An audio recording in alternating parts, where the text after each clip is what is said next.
Let's show them what you got.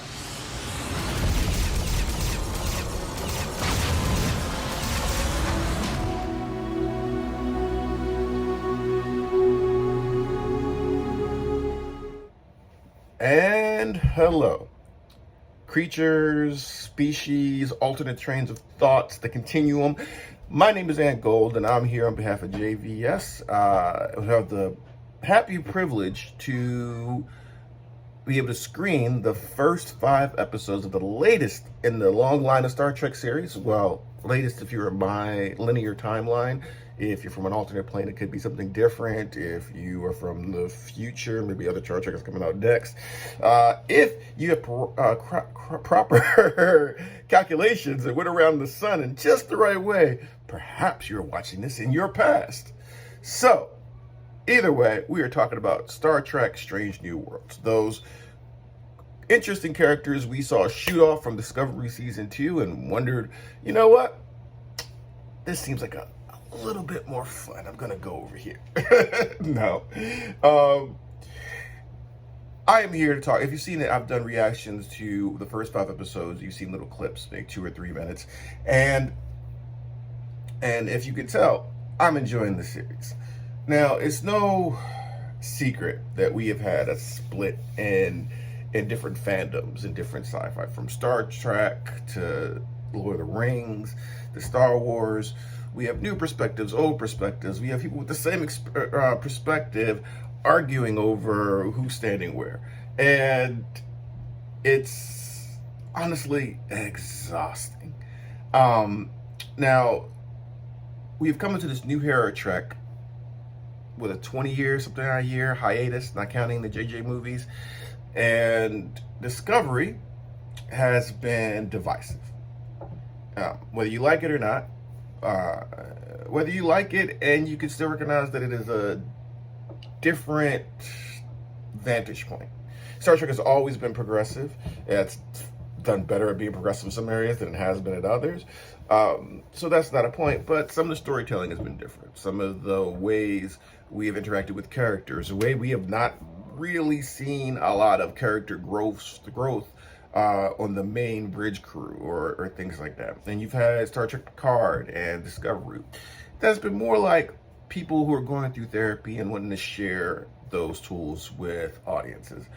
Nothing wrong with that, and unless you've already been through therapy or you're a therapist and, you know, you wanted to see some other things. But it has worked for a lot of people, and from what I understand, it's helped a lot of people, and that's what Star Trek should do.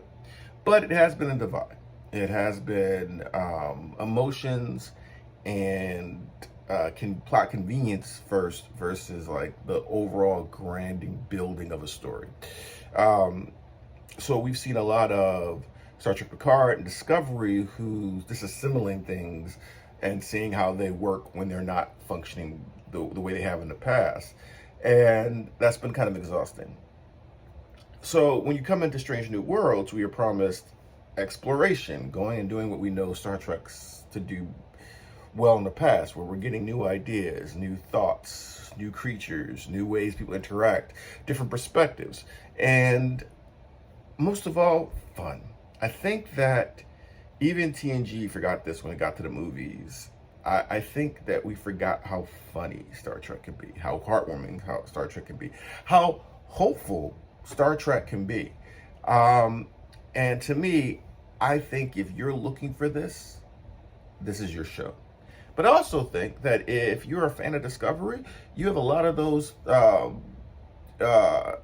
same elements there when it comes to how important emotions are and how important, not the same emotions, they've always been important in Star Trek, but it's been a more emphasis on them. That hasn't been forgotten either.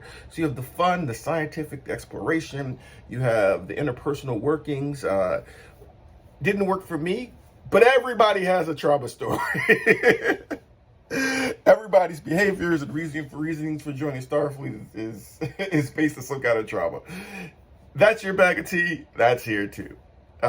I think that this series, if they continue on this course, can be the healing And maybe this will be the example of the first this new waves of taking old properties and updating them. Maybe this will be the first property to be able to heal the rift between fans, because I think there's something here for everybody if you're a fan.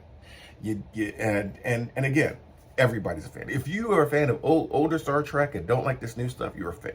If you're a fan of this new stuff and you've never even seen the old stuff, you're a fan. If you love everything, as long as they slap a label called Star Trek on it, it doesn't matter. You're ride or die. It doesn't matter if they just have a can on screen and stick 2 hot dogs in the back of it and a plate, and you're like, yeah, that's Star Trek to me. You're a fan. I think this works for you. Updated graphics, interpersonal character growth, even for some characters that we didn't see a lot. There's some organic storylines that weren't were talked about in the original series that get more explored here. If you've never watched Star Trek, The Voyage Continues, I might be messing up the name, but look it up, you'll find it. There's a fan production that's really high quality. Get some Star Trek actors from there, and they continue the rest of the 5-year journey of TOS. And I'm telling you, everything from the music, the set design, you lose yourself. That should be the next season in a box set. Like, I would download them and put them in a box set of my Star Treks. This feels a lot like that. You like Pike, you're interested in what's going on with Spock, and if you know Spock's history, you're like, yeah, I know where this is going, but how did we get here? You see some classic characters, you see some new things we haven't seen before but fit in the timeline.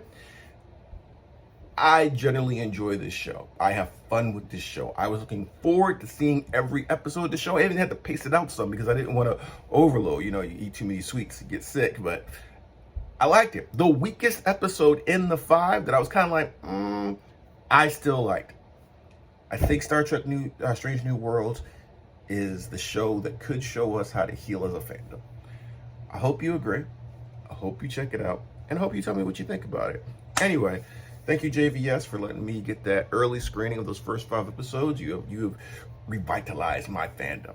And if you don't know, like I said, I'm a Star Trek fan. I got introduced to Star Trek by my aunts as a kid. Their era was TOS in the movies. TNG came out. I was old enough to appreciate it on certain levels. And as I grew up, I watch it, I see it on other levels.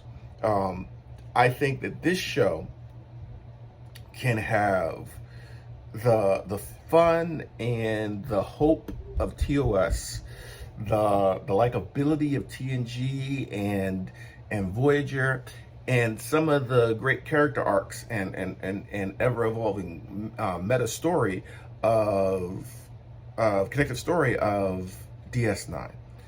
I see the potential of these first 5 episodes. I hope they continue with it. I hope they continue to let us have fun. I think that like I've said this before, that Star Trek has always been progressive, and I think that sometimes people have had issues of how it's been progressive first, story 10th, and I think that this is the good mixture. I think this is if Picard, which season 2 has been rough, and Voyage and Discovery, where the test tubes and Lower Decks, which I love Lower Decks. These were all we were testing out the recipe. I think Strange New Worlds might where we get it right and everybody can enjoy this meal. I felt satisfied. I felt wonder. I felt like I wanted to see what's happening next. Even classic things that we've seen, like, they've done it a million times in other Star Treks. And you're like, oh, wait, they're doing something a little different. So I appreciate that. Anyway, that's my opinion. And, my opinion counts for a lot for me. So I hope it counts something for you. Check out Strange New Worlds. Give it a chance. Old, new, love the new stuff, hate the new stuff. Love everything Star Trek. As long as they have a label of Star Trek on the screen, everybody, check this out. All right. Well, I'll see you out there. Peace. Filing out the top of the I can see the skyline, 50 mile radius. U.S. on my timeline. Ain't nothing on my mind. Oh no.